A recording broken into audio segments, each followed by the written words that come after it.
Alors aujourd'hui, évidemment, le sujet n'est pas de tout repos, c'est la souveraineté et la volonté de Dieu. Et j'ai mis les deux ensemble et il y aura beaucoup de versets, puis on va passer rapidement sur certains versets. Mais c'est des versets que je vous invite à relire chez vous. Si vous voulez toute la section des versets sur la volonté de Dieu, je vous en ferai des photocopies que je distribuerai dimanche prochain. J'ai eu un petit peu de retard cette semaine.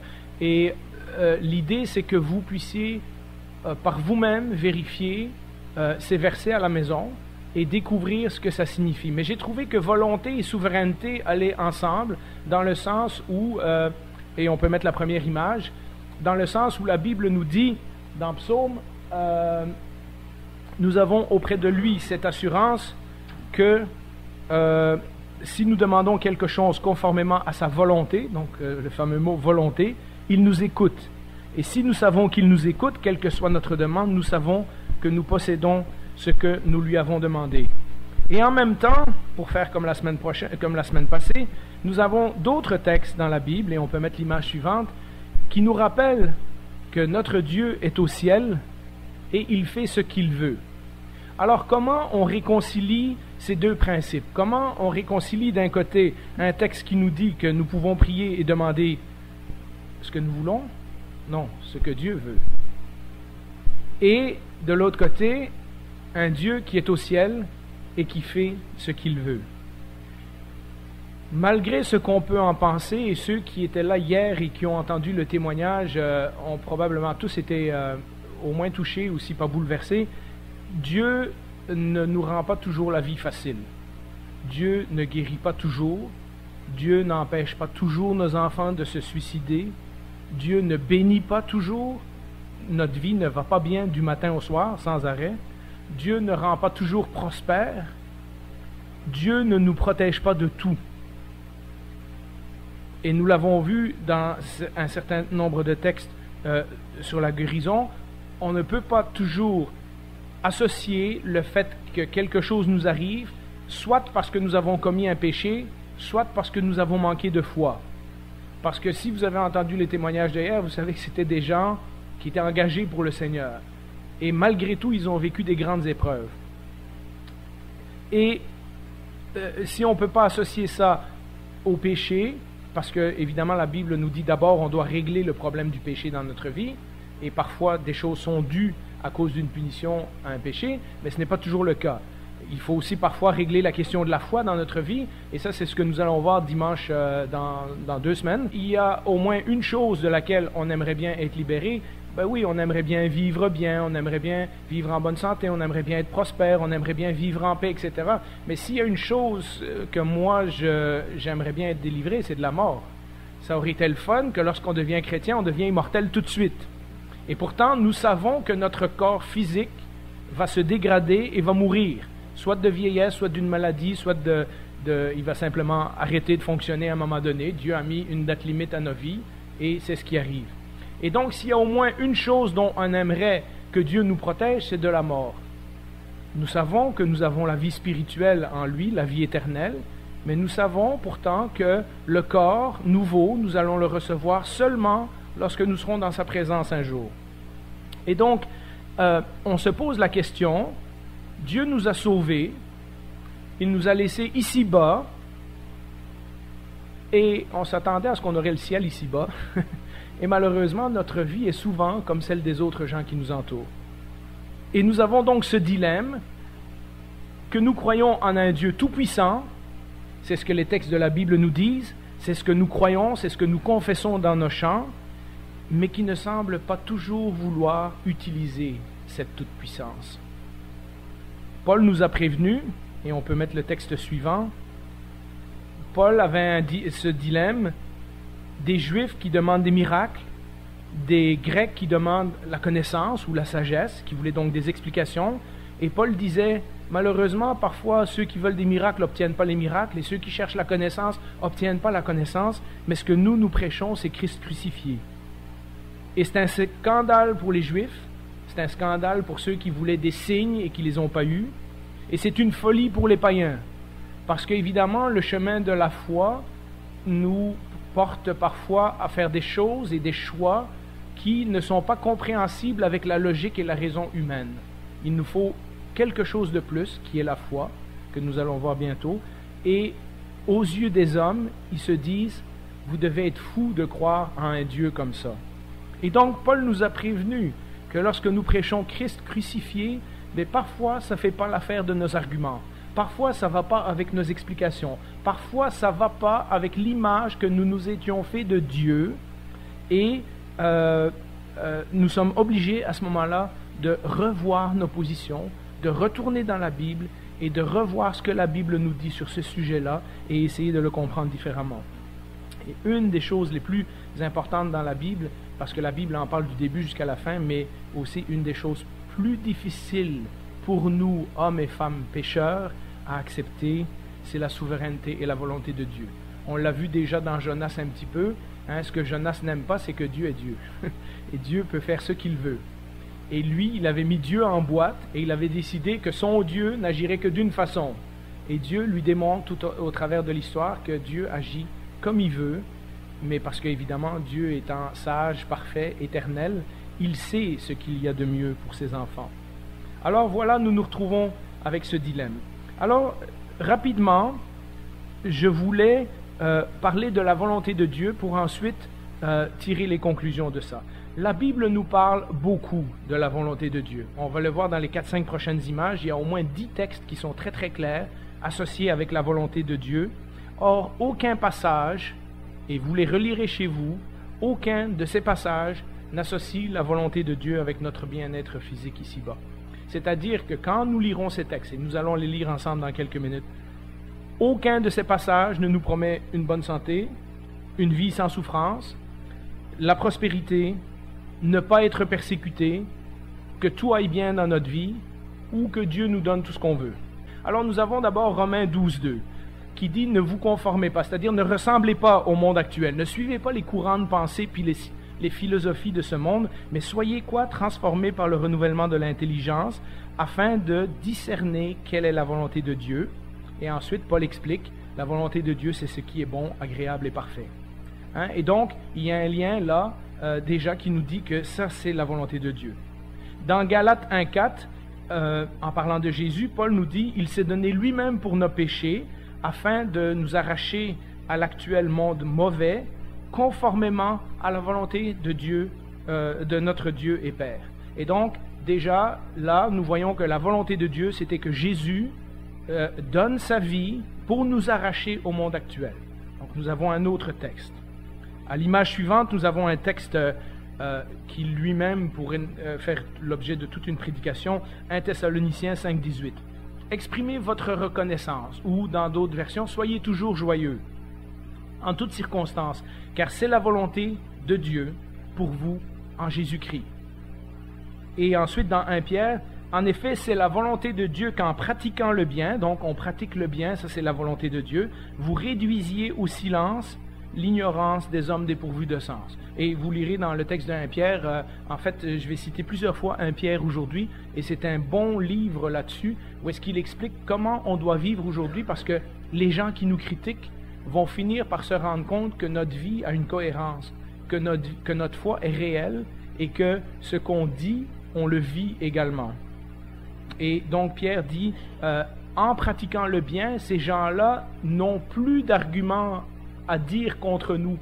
Et donc ça, c'est la volonté de Dieu. Un autre texte de 1 Pierre, en effet, il vaut mieux souffrir, si telle est la volonté de Dieu, en faisant le bien qu'en faisant le mal. Donc le Seigneur nous prévient que parfois, lorsque nous faisons le bien, ça va nous attirer des ennuis. Il y a des gens qui vont nous regarder, qui ne vont pas aimer la façon dont on réagit, qui vont nous traiter de lâche, de ci, de ça, etc.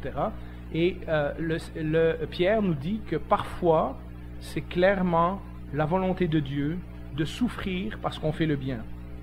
Dans 1 Timothée 2, il nous dit « Voici ce qui est bon et agréable devant Dieu notre Sauveur, lui qui désire », en français on ne le voit pas, mais en anglais c'est « will », donc la volonté, puis dans le grec c'est le même mot, « lui qui désire que tous les hommes soient sauvés et parviennent à la connaissance de la vérité ». Donc un autre sujet de la volonté de Dieu, c'est que le plus de monde possible soit sauvé. En fait, Dieu désire que tous soient sauvés. Nous savons que par choix personnel, il y a des gens qui vont s'exclure de ce salut. Mais c'est quand même le désir profond, la volonté profonde de Dieu de sauver ces gens-là. Nous avons un autre texte dans 1 Thessaloniciens. Ce que Dieu veut, de nouveau en anglais, c'est what God wills. C'est ce que Dieu désire dans sa volonté. C'est votre progression dans la sainteté, c'est que vous vous absteniez de l'immoralité sexuelle.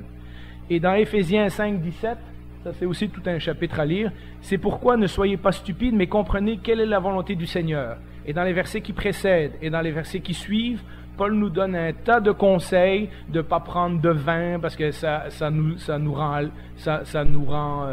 ne pas prendre trop de vin parce que ça nous rend nono, etc., etc. Et donc, dans tout ce passage d'Éphésiens, Paul nous dit un peu comment vivre et il nous dit que ça, c'est la volonté du Seigneur.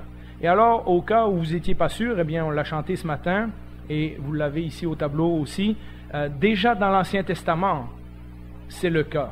On t'a fait connaître, homme, ce qui est bien et ce que l'Éternel demande, c'est-à-dire, de nouveau le même mot, ce que l'Éternel veut de toi, c'est que tu mettes en pratique le droit ou la justice, que tu aimes la bonté et que tu marches humblement avec ton Dieu.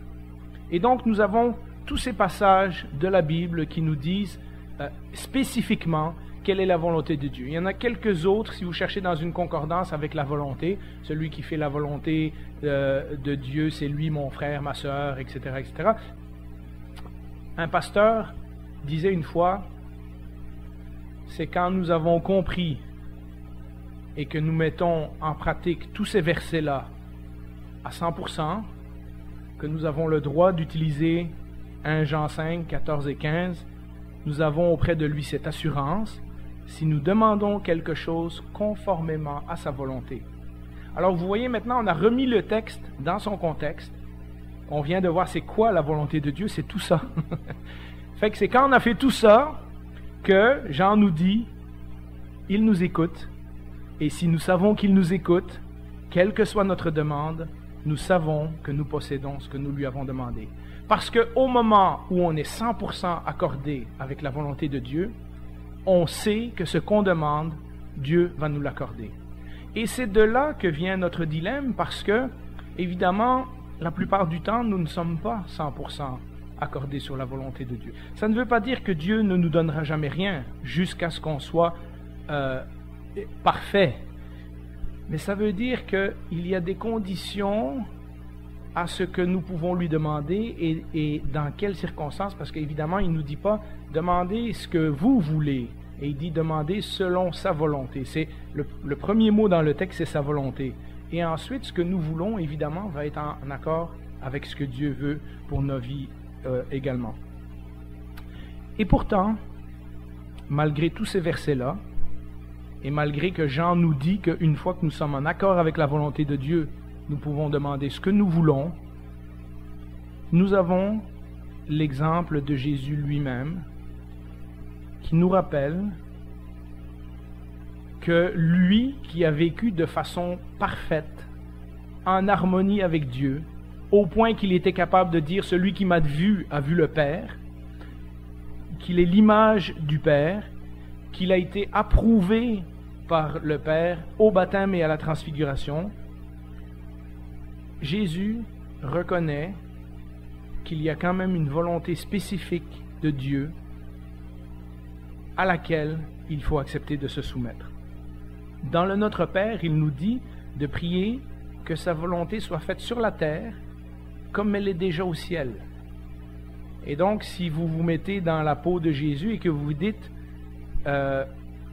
tout ce que Dieu fait au ciel, ça arrive exactement comme il l'ordonne. Et Jésus nous dit de prier pour cela. Il ne nous dit pas que ça arrivera par hasard. Il nous dit de prier pour que ça soit fait sur la terre. Mais le meilleur exemple, c'est au jardin de Gethsémani. Peu avant sa mort, Jésus demande à son Père, et rappelez-vous, Jésus est en parfaite harmonie avec le Père. Jésus demande à son Père s'il y a un autre moyen, j'aimerais ne pas passer par ce chemin-là. Et pourtant, il se soumet à la volonté de son Père et il dit, mais pas ma volonté, mais la tienne. Et donc il y a là un mystère, mais un mystère qui nous a enseigné par Jésus lui-même. C'est-à-dire que tout en étant en parfait accord avec la volonté de Dieu, il reconnaît qu'il pourrait demander au Père un autre moyen, mais il accepte de se soumettre au Père et de lui dire « Regarde, moi j'aimerais un autre moyen, mais je me soumets à ta volonté. S'il n'y en a pas d'autre, c'est ta volonté qu'on va faire. » Et donc, Jésus nous met dans cette situation où, même en étant parfaitement en accord avec Dieu, parfois le Seigneur choisit de ne pas nous répondre. Et c'est sur ça que j'aimerais attirer l'attention maintenant, parce que nous allons parler de la souveraineté de Dieu.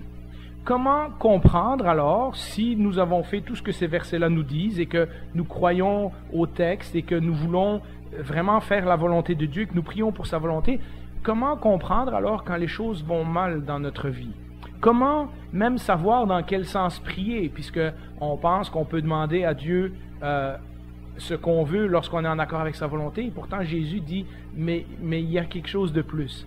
Il y a quand même une soumission à la volonté de Dieu, que même si je pouvais demander ça, si Dieu décide autre chose, j'accepte ce que Dieu va me donner.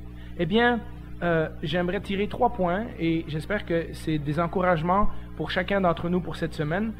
Premièrement, et je pense que c'est absolument essentiel qu'on réalise cela, premièrement, Dieu ne répond pas toujours à nos désirs. Dieu ne répond pas toujours à nos prières. Dieu ne répond pas toujours à ce que nous voulons, comme nous voulons, quand nous voulons. Et cela, malgré que nous pouvons avoir une superbe relation avec lui, il y a des choses qui nous arrivent qui ne fonctionnent pas comme ça. Pourquoi en serait-il différent, que ce soit avec la santé, que ce soit avec la richesse, que ce soit avec la prospérité, que ce soit avec les épreuves? Nous vivons plein de choses qui ne font pas notre affaire. La réalité, mes amis, c'est que nous nous sommes fait une idée du christianisme qui n'inclut que les bénédictions, qui n'inclut que la santé, qui n'inclut que la prospérité. Nous nous sommes fait une idée que si nous devenons chrétiens, nous aurons toujours un bon travail, que notre mariage va toujours bien fonctionner, que nous aurons une vie tranquille. Et notre existence, la réalité de notre vie de tous les jours nous rappelle brutalement que notre vie est plutôt compliquée, que notre vie est sale, que notre vie est boueuse, que notre vie par moments est franchement déprimante et misérable. La souveraineté de Dieu inclut parfois des choses qui ne font pas notre affaire. Lisons ce que Pierre dit de nouveau dans 1 Pierre 4, verset 19. On peut le mettre au tableau. Ainsi que ceux qui souffrent selon la volonté de Dieu. Que ceux qui souffrent selon la volonté de Dieu s'en remettent à lui comme au fidèle Créateur en faisant ce qui est bien. Et donc Pierre nous dit clairement qu'il y a des fois Dieu, par sa volonté, qui nous envoie des choses dans notre vie qui font vraiment pas notre affaire. Résumer la situation à la question « Ah, si Dieu nous aime, ben il va faire tout ce qu'on demande. Hein? Il va nous donner un bon travail, il va répondre à nos prières, il va nous donner un bon mariage, il va nous donner des bons enfants, etc. » C'est comme de penser que Dieu est... c'est comme de dire qu'un parent devrait toujours donner à son enfant tout ce qu'il réclame car c'est pour son bien. Et croyez-moi, dans les mouvements de psychologie actuels, il y a beaucoup de ça. Depuis une quarantaine ou une cinquantaine d'années, il y a cette mode qu'on ne peut rien refuser à l'enfant parce que ça va brimer son développement affectif et émotionnel, social, intellectuel, etc., etc. Même les parents les plus aimants au monde savent que ça ne fonctionne pas comme ça. Lorsque nous donnons ce qu'ils veulent, et j'en ai des exemples à tous les jours, on est le meilleur papa du monde. Et lorsqu'on refuse, on est le plus méchant papa du monde. Avec les années, nos enfants nous apprennent que c'est pas ce qu'on leur donne ou ce qu'on leur refuse qui compte, mais qu'on soit là pour eux quand ils ont besoin de nous. C'est notre présence, c'est le fait qu'on est là pour eux, c'est ça qui compte, et c'est à ça qu'ils s'attachent. Et le reste qu'ils nous donnent, qu'ils nous refusent, eh bien, ça fait partie de la vie. Pierre nous enseigne dans le verset qu'on vient de lire, mais dans les 2 autres qu'on a lus précédemment, que Dieu permet parfois la souffrance, mais dans tous les textes, Pierre nous dit qu'on doit continuer à faire le bien malgré cela.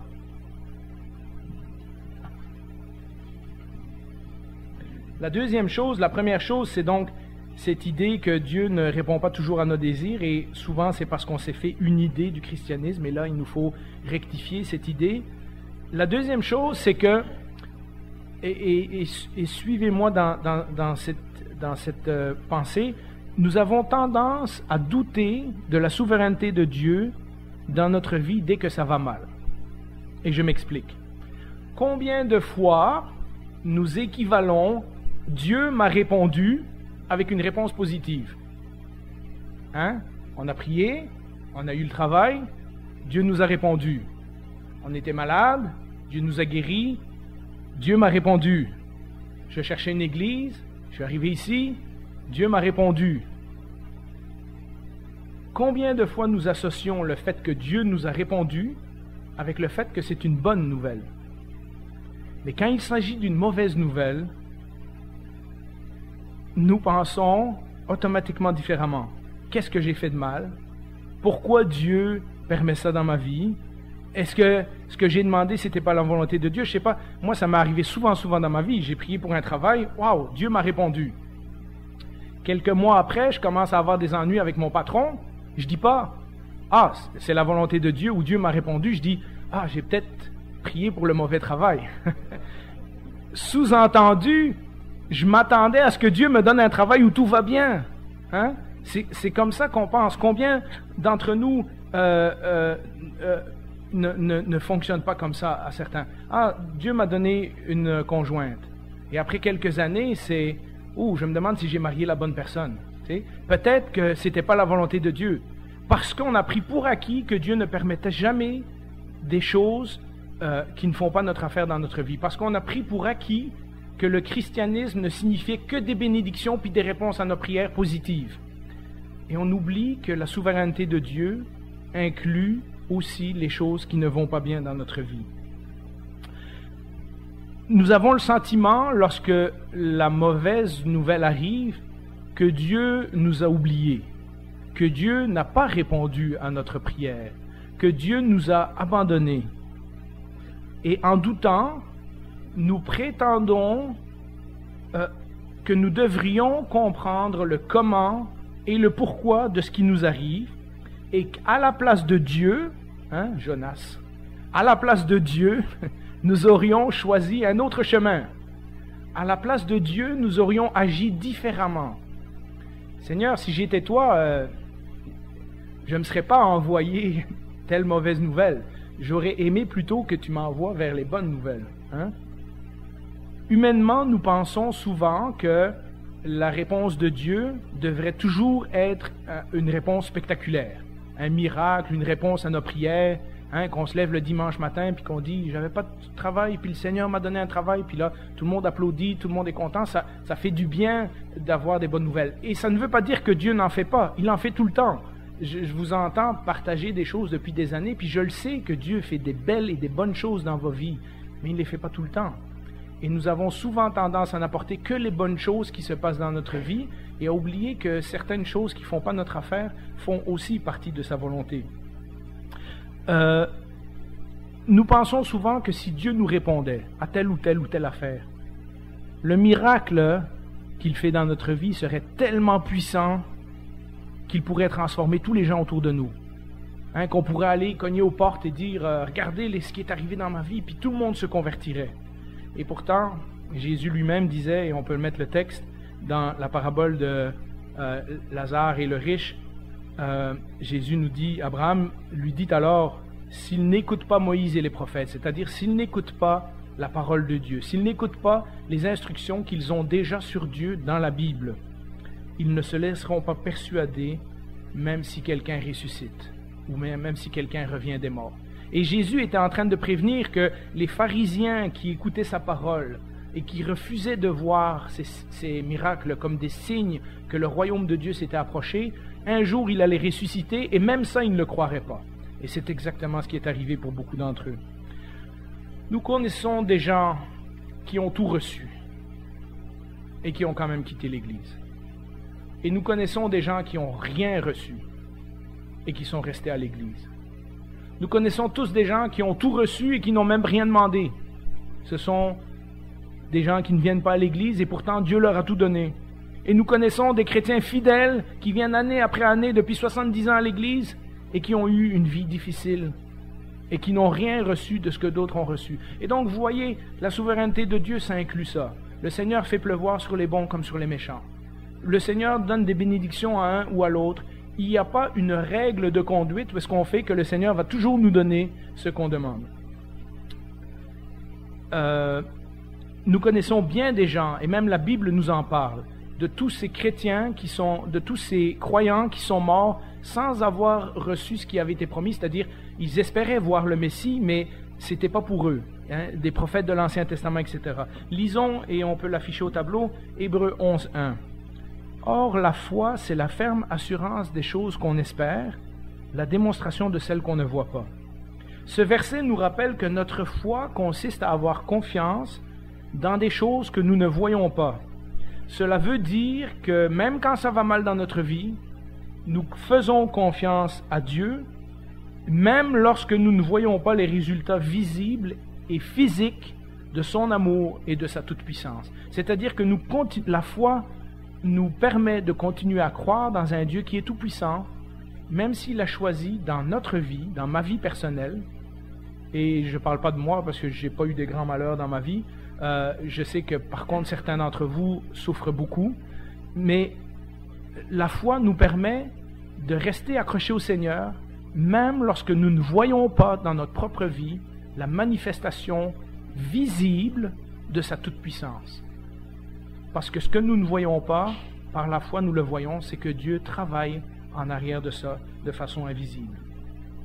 Si tout allait toujours bien pour les chrétiens, si au moment où on se convertit, notre vie était tellement transformée, parce qu'elle est transformée, mais en général la transformation c'est quoi? La transformation du péché, c'est-à-dire que tout ce que le péché faisait dans notre vie avant, le Seigneur maintenant nous permet de le faire différemment.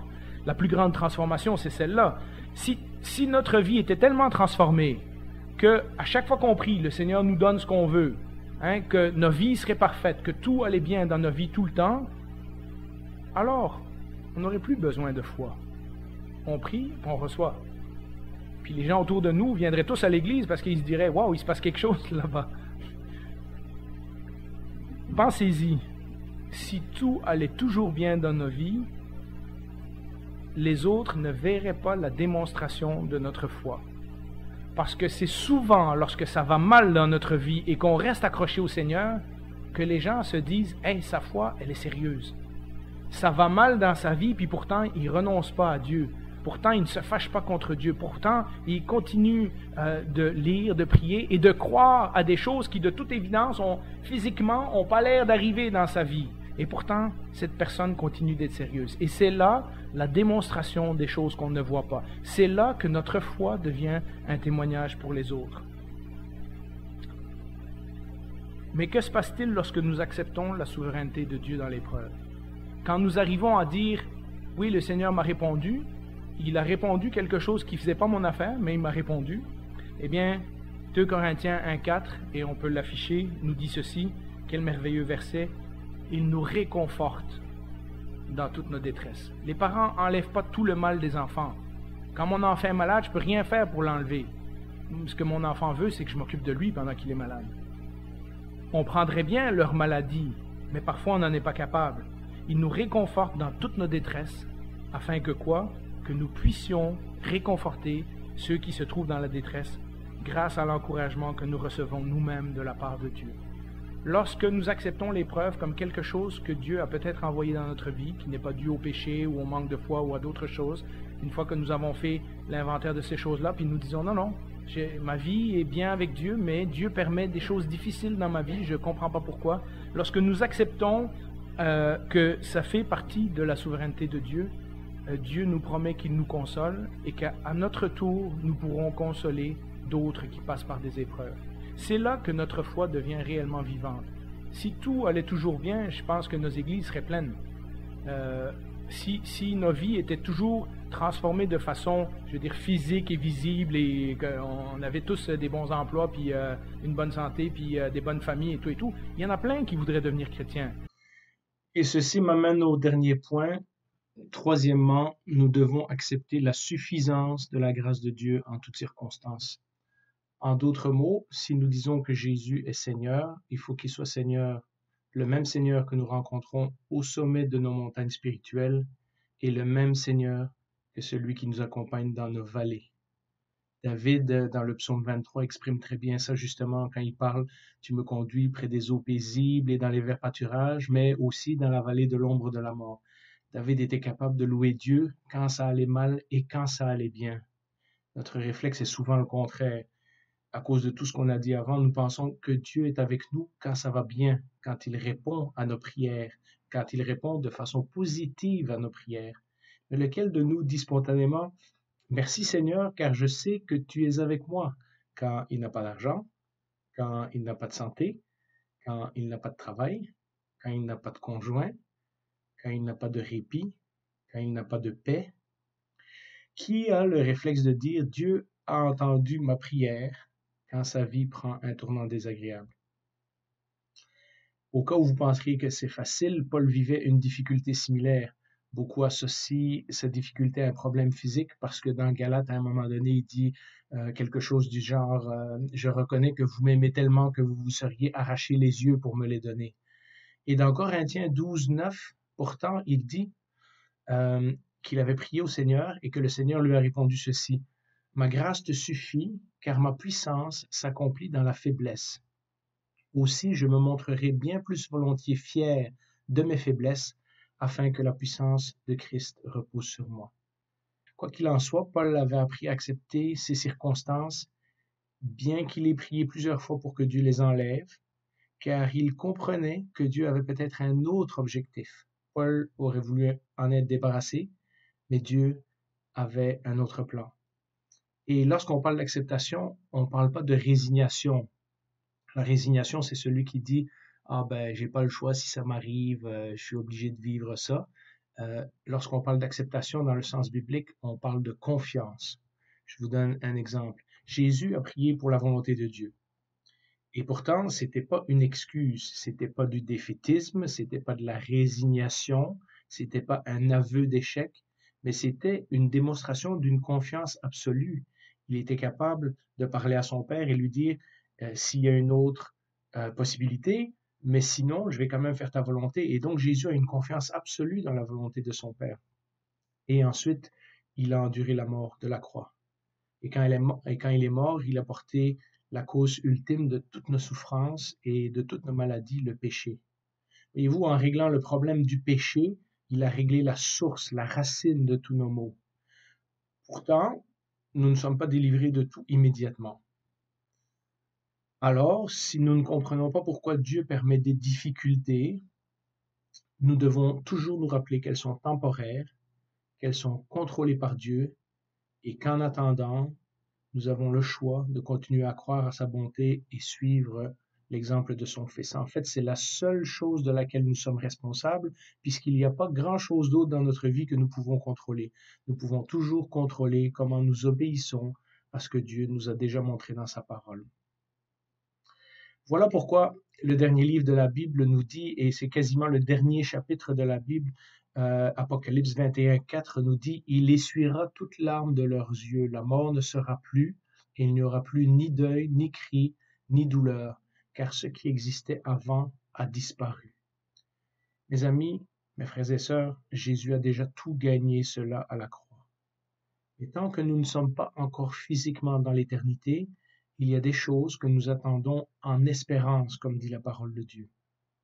Et en attendant le plus grand miracle qui peut nous arriver, n'est-ce pas la purification de nos péchés, non seulement un jour à la croix, lorsque nous avons décidé de confier notre vie à Jésus, mais aussi jour après jour après jour. Dieu est encore actif dans le monde, que nous le sentions ou pas, que nous le voyions ou pas, que nous l'expérimentions ou pas, que nous obtenions un miracle, une réponse à nos prières positives ou quoi que ce soit ou non. La croix est l'exemple parfait de ce principe. Alors que tout dans la croix semblait montrer que Dieu était absent, que Dieu était impuissant, que Dieu avait abandonné son Fils et que c'en était fini du plan de Dieu, cette conclusion fut renversée 3 jours plus tard par sa résurrection. Eh bien oui, le chemin de Jésus inclut la soumission à la volonté de Dieu et à sa souveraineté.